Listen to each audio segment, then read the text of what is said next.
Hello, welcome back to the shops. I'm going to do a quick video. Gosh, I should have shaved today. A quick video to show you how I take a part like this. This just arrived from Sculpteo, and it is really bright against a white background. It's a black background. It is a print of Loco050, which fits the Bachmann 440 inside frame. Let me show you what that looks like. And then I'm going to speed dial through a quick disassembly of the sprue. So this is the stock, well, somewhat stock Bachmann 440 inside frame in 0-30. And I think I added a coal bunker back here. Well, that's kind of, and so it fits around the toolboxes, weathered it up a bit. I had to put a giant coupler on the front there because it looks kind of funny on such a small locomotive to have such a large coupler. Great locomotive, and it runs great, but it wasn't completely what I was hoping to see when Bachmann announced a 440. I wanted something a bit more, well, like John Olson's work in the an old a model railroader from years gone by, and it had a more of a Wild West kind of look. So this is the first take that I had, and this is the first preliminary model. And so obviously the cab sits a little bit further back. The whole boiler, well, the boiler stays the same, but the cab sits further back on the wheels. You can tell on the other version, the cab pretty much centers over that back set of drivers. So this just moves the center of gravity back a bit. And it also shortens the smoke box. We've got a much longer pilot out in front, which I thought it would be good to have two versions, one with the Lincoln pin for the really old school kind of Western look, and then a functional one that would allow the coupler to work. And this is an early test, so it's a little bit grainy. The models have gotten better, and I'm better at priming the model and sanding it down. So this will be a good test.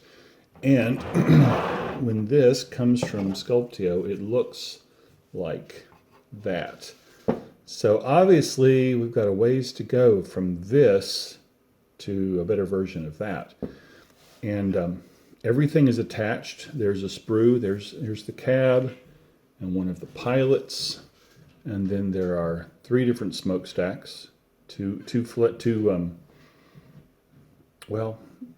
wood burning stacks, and one with a capped older school stack if you're burning coal.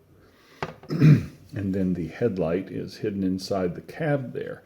So it's kind of a puzzle to figure out how to package all the parts, how to connect them all so that they print as one part, but they all fit together and don't intersect.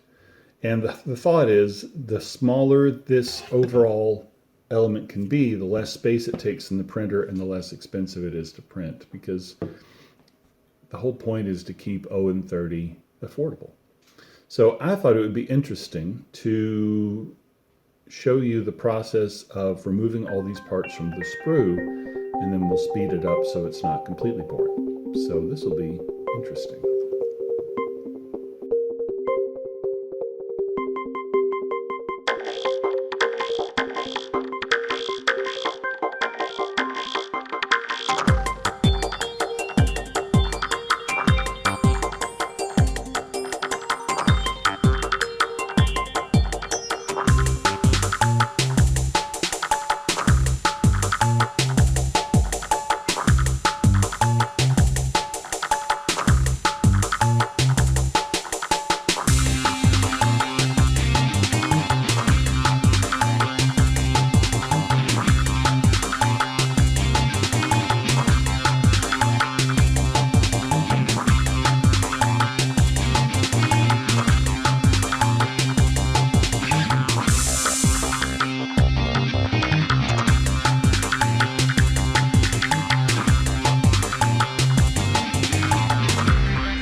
So here are our parts. That went pretty well.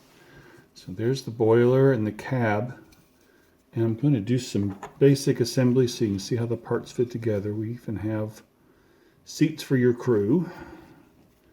And then the back head. This is kind of tricky, especially looking through a lens. The back head fits in, the back head of the boiler fits like that. And of course you might want to add details, you know, dial all the valves and knobs and pipes and the throttle, Johnson bar, and all those kind of things. Good details to get from somebody like Wiseman. And I would also say that of the air pump. That's the air pump that fits right there. And but a metal air pump is going to be, of course, it'll be heavier and it'll also have better detail. But I was actually surprised. There are little bolts on the top of this air pump, and they are, I don't think you can, anyway, they're there. We'll see how they look. Things improve a lot once you add primer. And also, this does need a whistle. There's no way to 3D print a whistle that's not going to get broken off in the first 5 minutes, which I would do that. Some of you are better at that than I am. But you do need a whistle and a bell. And Wiseman has a bunch of whistles, really good whistles, like this whistle. I can't remember which model that is, but that is really good. And I think, I don't know where that bell came from, but I do have some bell prints, some an assortment of 3D printed bells, and those turned out really well. Okay, let's finish putting this together. So there's the back head. Now this I was really surprised with. I really love it when parts are so precisely printed that, well, hang on, that they press fit and just stay in place. And the back head fit. There we go. Whoop, it's not quite.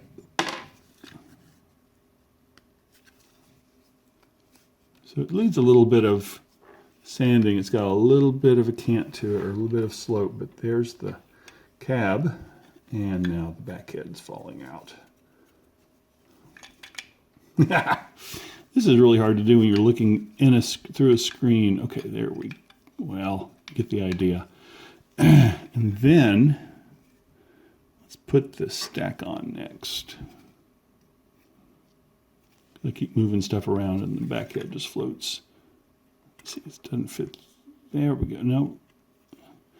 I tried to make the mount for the stack a hexagon. Oops, but it doesn't quite work. Anyway, the way that's designed with that pin that this fits onto, it keeps it really good and straight, that's the tricky bit.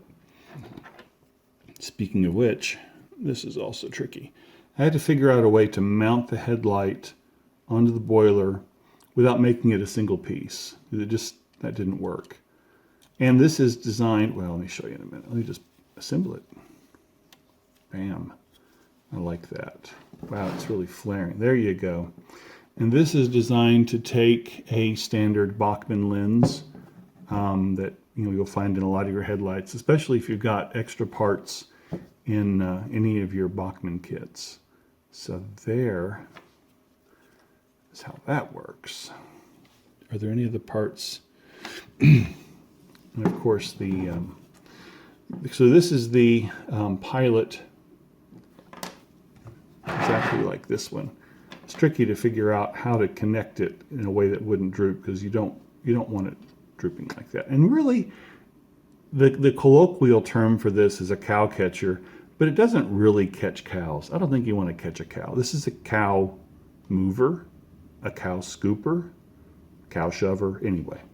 So there's this one that has a Lincoln pin attachment, which would, be more like the original, of course, unless you're going to go for Lincoln pin with all of your cars. I like the look of this, but it's not functional, obviously. And then this is designed to fit around the stock coupler that's already on the Bachmann frame. So that works better. and a couple of air tanks, and an alternate stack. I think that's a Cogden. Somebody might know better than I do. And then a straight stack with a cap. And I need to fit this on to see how it looks. I think I have to clean out the inside. Sometimes there'll be residue inside some of the parts from the 3D printing material. And so I've had to, actually, let me show you. Got this gizmo here. And you kind of, there's a bit in there. So you might have to go in there and clean things out, or where did I put the, okay.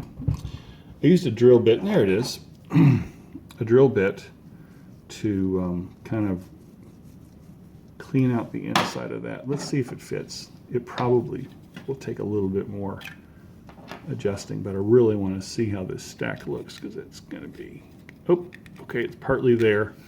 Well, I'll have to do some adjustment. Obviously, there's a narrow bit in here, and so I'm going to have to clean that out.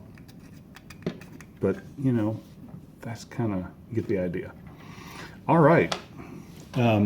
Obviously, the next step is to wash this in, oh, and by the way, I did attach a couple of number boards, but this is, 3D printing has limitations.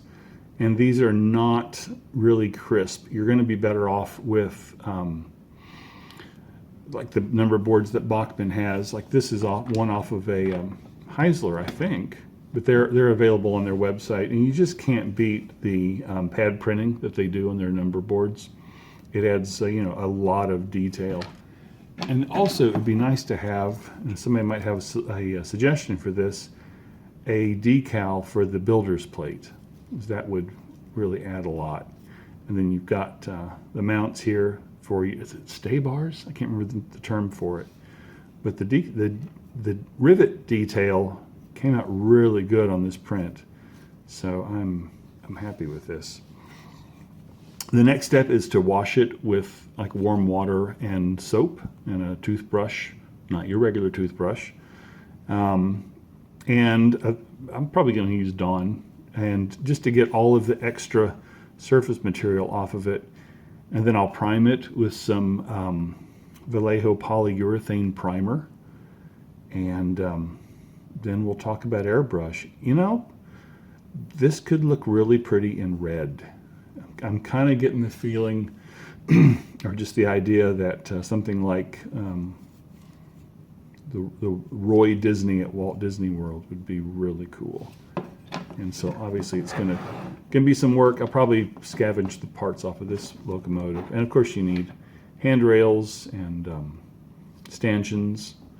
And I used wire to create the water supply valve and some of the piping. So that's gonna be fun. I have tried using 3D printed piping on other projects. So if you're interested in that, let me know.